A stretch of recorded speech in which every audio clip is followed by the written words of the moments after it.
Nightmare forced Meghan and Harry to flee from the $14 million mansion. Hello and a very warm welcome to the new version of Kate Middleton and the Queen News Channel. Sources tell us that Harry and Meghan Markle plan to leave their £11 million California home and find somewhere new. According to the couple, they don't feel at home in this 16-bedroom complex. But what is noteworthy about the announcement is that they say that the living environment here is not suitable.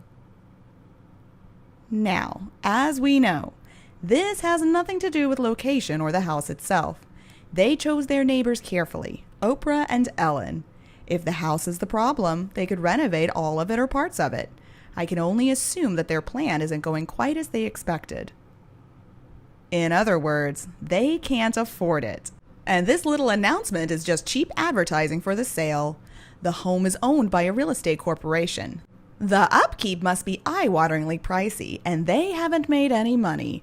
So they'll downsize and pretend it's for environmental reasons. Here again, we have a perfect example of how the Harkles talk out of both sides of their mouths. Nutmeg has zero ideas about what's important in life, what brings happiness and fulfillment. I can tell you, it's not about large empty rooms and unused toilets. People derive joy from life through meaningful work that benefits people and being honest with who you are, working a little bit each day to be better than yesterday. A soulless narcissist who lives to impress others with a carefully curated persona and manicured existence is never happy. It doesn't matter how grand the rooms are, how palatial the toilets, and how executive the block. She won't like the next palace either. What's inside of her is the problem. Always has been. And she can't escape herself, royal title, royal millions, or not. I am sure they must be having financial difficulties. Of course, they'd never admit such a thing. If they did, they would become even more rejected by the people they're trying so desperately to impress. Moreover, they would become a laughingstock for having been so foolish and immature as to try to keep up this house that they can't even afford. The mansion needs a constant influx of cash to be maintained. How Meghan thought that their plan was going to work is baffling. Royals without taxpayers. In the USA? No talents, no skills? Yeah, no surprise that their little plan is already backfiring. Let me explain a little further. They produced only one Spotify podcast and nothing with the Netflix deal. Let's be real. Why would someone with $100 million in deals need to peddle merchandise like kids' backpacks and women's loafers? Unless they're simply doing whatever they can to pay the bills. Merchandising and selling fake news and useless articles to the media only pays so much. I can guarantee it won't pay the mortgage on that place, let alone pay for their lavish lifestyle. And Meghan's just shilling for sleazy woke politics now. But that won't pay the bills. Harry's only real source of income is trying to get daddy or granny to cut them some checks, but it looks like they've been cut off. Juggling balls and disrespecting his poor dead mother doesn't bring in the big bucks. I predict a big magazine spread with the kids in the near future. But after that ship sails, what else do they have to sell? Sounds to me like they need to downsize and reconsider a few things. When they made the big move across the pond, they most likely thought they'd be welcomed and worshipped. Instead, others are moving away fast. Add to that the massive expenses and taxes and lack of income due to not delivering for Spotify and Netflix, and they must be realizing how severely they overestimated their popularity. And their next move will naturally be dictated by Meghan, the decision maker among the two. She chose their current home to be near Oprah and Ellen and all them. She got her interview, which absolutely backfired on them when Ellen just made her look like an utter fool. I don't think either talk show host really bothers with or cares about the Markles now. They already served their purpose. Ellen got her skit, Oprah got her truth interview, but after the blatant lies from Meghan were exposed, Oprah ended up looking very silly and incompetent. Someone not to be taken seriously internationally. Either they need to make good on the mortgage, or they better decamp to New York to hustle the UN for jobs, because they certainly aren't making sufficient headway in LA. Money must be tight in the Harkles household. I mean, designers might let Meghan wear their pieces for free, but the PR agents, the lawyers, the security, and all the other staff will expect to be paid, as will all the production staff they have trying to create watchable content. Even if all these costs are tax deductible, that just lightens the tax load. It doesn't refund the payments. Plus, California will have additional taxes that need paying just for living there. The property value went up during the pandemic, so they're probably hoping to make some money off the house. Problem is, everywhere else will have gone up too. So unless they hope to buy somewhere cheaper, I don't see any real way for them to come out ahead. When the news broke about this home, where they moved to after living rent-free at Perry's home, I said that it must be a lease property, not a purchase. There's simply no way that they had the income capacity to obtain an $11 million mortgage with taxes and interest, plus the upkeep.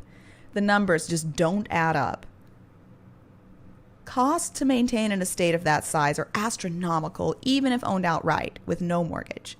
Constant cleaning and upkeep, several full-time staff are needed, but also California state property taxes alone would be close to $100,000 annually, assessed on the property value, not the purchase price. I see no source of steady income for this pair. They're always hustling and trying to make a buck with a poor reputation in celebrity and entertainment circles.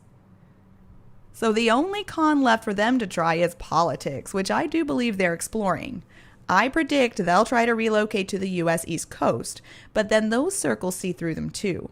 They are mere players and posers headed towards a train wreck of their own making.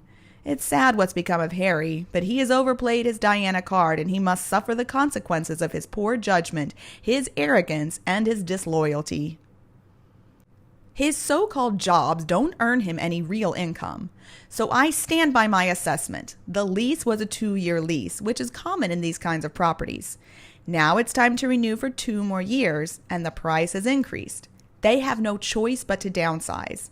But California is expensive, so perhaps they can try a farmhouse in Kentucky, or maybe a ranch in Montana. Looking back, I actually think they shot themselves in the foot with that Oprah interview. They are so very difficult to like, and so many of the things that they said were proven to be false. That left on the table some accusations that cannot be proven false or proven true, but can certainly damage the reputations of others. For me, that interview would make them pariahs, because once you do something like that so publicly to your family, what is to keep them from coming after a famous neighbor? That interview showed them to be the nasty, dishonest rats that they really are. With Meghan, nothing's ever good enough. Her engagement ring wasn't good enough. She had it altered. The wedding wasn't good enough. She described it as a spectacle and preferred the imaginary one that took place in the backyard.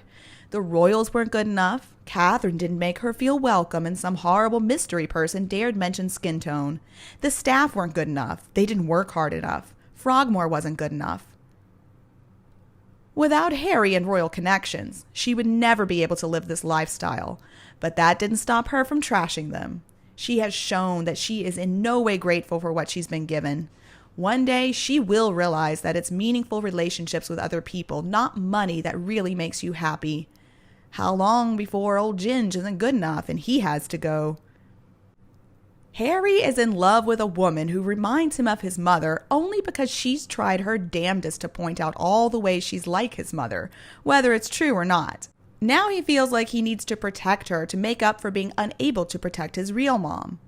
I don't know if he's figured it out yet, but when he does, I imagine he'll be bitter that she used him this way.